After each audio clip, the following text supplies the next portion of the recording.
Wa kadzalika ja'alna, dan demikianlah telah kami jadikan likulli nabiyyin, bagi setiap nabi, aduwan, ya, musuh, minal mujrimin, dari kalangan orang-orang yang jahat.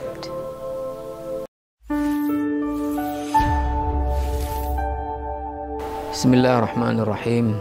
Innal hamdalillah nahmaduhu wa nasta'inuhu wa nastaghfiruh wa na'udzu billahi min shururi anfusina wa min sayyiati a'malina.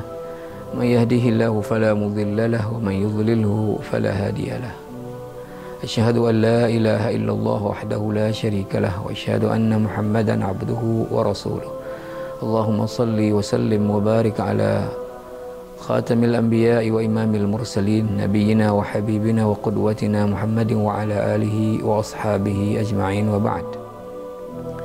Para mahasiswa yang mengambil mata kuliah tafsir ayat-ayat dakwah Fakultas Dakwah dan Komunikasi UIN Araniri, dan siapapun yang mengakses video ini, rahimani wa rahimakumullahu jami'an. Alhamdulillah, Allah kembali mempertemukan kita melalui media online ini, mengingat kita tidak bisa bertatap muka secara langsung sebagaimana lazimnya proses perkuliahan karena masih belum berakhirnya pandemi virus corona. Maka mata kuliah tafsir ayat-ayat dakwah kita sajikan dalam media ini untuk bisa diakses oleh para mahasiswa khususnya dan siapapun yang ingin mengaksesnya. Semoga bermanfaat. Pada kesempatan ini kita akan membahas tentang tantangan dakwah. Tantangan dakwah tentu berdasarkan kepada ayat-ayat Al-Quranul Karim. Tetapi tentu kalau kita mengangkat dari kisah-kisah dakwah para rasul, tentu sangat banyak bagaimana misalnya tantangan Musa terhadap dakwah Fir'aun terhadap dakwahnya Musa dan Nabi Harun alaihi wassalam. Misalnya juga Namrud dengan Nabi Ibrahim, kemudian juga pemuka-pemuka daripada kaum-kaum daripada para rasul tersebut. Tapi kita tentu tidak mengambil itu terlalu panjang, ya, mungkin itu ada kajiannya dalam sejarah dakwah, ya. Kita akan mengangkat dua ayat dalam pembahasan tentang tantangan dakwah ini. Yang pertama adalah firman Allah Subhanahu wa taala dalam surah Al-Furqan ayat 31. Al-Furqan ayat 31. Allah Subhanahu wa taala berfirman, a'udzubillahi minasyaitonir rajim. Wa kadzalika ja'alna likulli nabiyyin aduwwan minal mujrimin wa kafaa bi rabbika hadiyan wa nasira. Dan ini kita artikan, demikianlah, wa kadzalika ja'alna, fa'il madhi bertemu dengan nun, ya, dalam posisi sebagai fa'il, ya, dhamir. Wa kadzalika ja'alna, dan demikianlah telah kami jadikan likulli nabiyyin, bagi setiap nabi, aduwan, ya, musuh, minal mujrimin, dari kalangan orang-orang yang jahat. Ini ayat ini dengan tegas Allah jelaskan bahwa setiap para nabi dalam dakwah mereka memiliki musuh dari orang-orang yang jahat. Ini ayat juga menjadi berlaku bagi siapapun yang mengambil usaha daripada para rasul dan para anbiya, yaitu berdakwah. Karena secara sunnatullah di setiap tempat itu mesti juga ada orang-orang yang jahat. Ketika kita mengajak kepada kebaikan, mencegah kejahatan, dia akan menjadi musuh kita yang mencegah dia ini. Di dalam surat Al-An'am ayat 112, Allah juga menegaskan terkait dengan ini, wa kadzalika ja'alna likulli nabiyyin aduwan, dan demikian juga kami telah menjadikan bagi setiap nabi itu musuh. Siapa musuhnya? Syayatinal insi wal jins, yaitu setan-setan dalam bentuk manusia dan setan-setan dalam bentuk jin.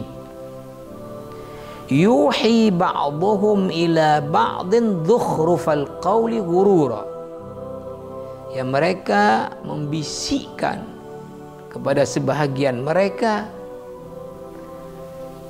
zukhrufal qawli, kata-kata yang indah, tetapi ghurura, menipu daya. Menipu daya. Walau syaa rabbuka ma fa'aluhu, kalau Tuhanmu hai Muhammad berkehendak, mereka tidak bisa melakukannya. Fadharhum wama yaftarun, maka engkau hai Muhammad tinggalkan mereka dan dengan apa yang mereka dustakan. Nah, ayat ini lebih jelas lagi Allah menyebutkan bahwa setiap nabi itu telah Allah jadikan bagi mereka musuh dalam dakwah mereka. Bisa bentuknya adalah bentuk setan dalam bentuk manusia. Artinya orang-orang yang berperilaku setan, orang-orang yang ingkar kepada Allah, orang-orang yang jahat, ini adalah setan-setannya manusia. Bisa juga kemudian adalah setan-setan dari golongan jin yang kita tidak melihatnya, tapi dia main dengan cara membisikkan ke dalam hati kita. Maka dua kelompok daripada musuh dakwah ini itu akan bekerja untuk memusuhi orang-orang yang berdakwah.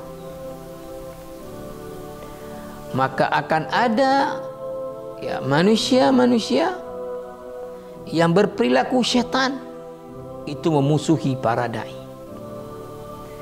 Dan ini sudah kita lihat kalau secara dakwah bagaimana para pemuka daripada suatu kaum saling bekerja sama mempengaruhi masyarakatnya untuk menolak dakwah seorang rasul. Begitu juga bagaimana para penguasa dengan kroninya juga bahu-membahu untuk menolak dakwahnya para rasul dan para anbiya.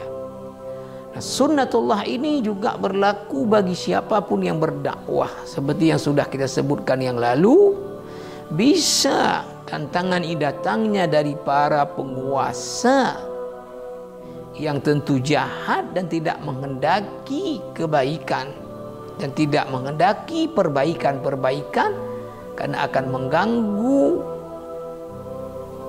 kejahatan-kejahatan sedang mereka langsungkan. Bisa juga dalam bentuk ini adalah kelompok-kelompok orang jahat, bahkan individu-individu yang jahat dari manusia ini selalu saja menjadi musuhnya para dai.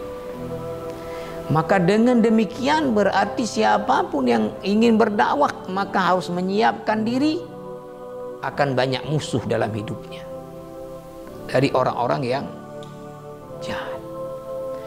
Dan secara sunnatullah, walaupun tingkatnya akan berbeda-beda dari satu tempat ke tempat yang lain, tapi di mana-mana tetap saja ada orang jahat. Bahkan orang jahat ini kadangkala selalu lebih banyak daripada orang-orang yang baik. Bahkan di kalangan umat Islam sendiri juga antara orang-orang yang taat dengan orang-orang yang zalim, orang-orang yang maksiat juga selalu banyak orang-orang yang zalim, yang maksiat. Nah, ini semua ketika kita perbaiki, kita ajak kepada kebaikan, akan berdiri sebagai musuh para dai. Nah, oleh karena itu tentu ya, si dai ini dengan memahami ini menyiapkan bekal. Di antaranya adalah bekal kesabaran. Di antaranya adalah bekal strategi. Dengan mengikuti dan mempelajari strategi dakwahnya para rasul. Di dalam berdakwah mereka menghadapi para penguasa yang zalim, menghadapi para pemuka kaum yang zalim, menghadapi kaumnya yang zalim.